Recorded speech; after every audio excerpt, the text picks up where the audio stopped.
বন্ধুরা দেখো,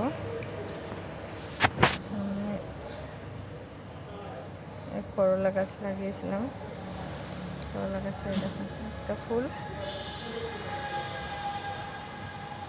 আর এই দেখো এটা ফুল, আর এই দেখো হলুদ ফুল একটা হয়ে আছে, পূজা করার ফুল। পূজা হয়ে গেছে আমার। করলা গাছে কয়েকটা করলা খেয়েছি, আর এই দেখো ফুল ধরেছে, আরও হতে পারে। আর এই দেখো পুঁই গাছ আমার, পুঁই গাছটা এই দেখো উঠে গেছে পুকুরে।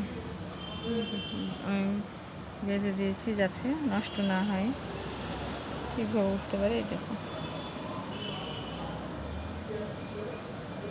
দেখো গোড়া, আর এই দেখো এখানে একটা, এটা বেদানার গাছ ছিল। গাছটা আমি অনেকবার লাগানোর চেষ্টা করেছি, কিন্তু ফল হয় না।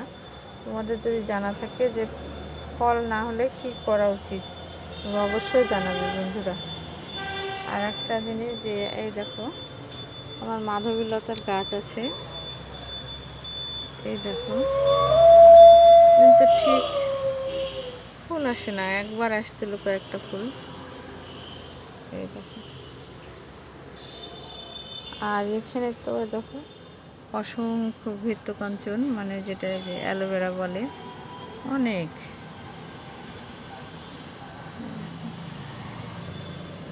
এই দেখো এখানে কয়েকটা ফুলের গাছ আছে।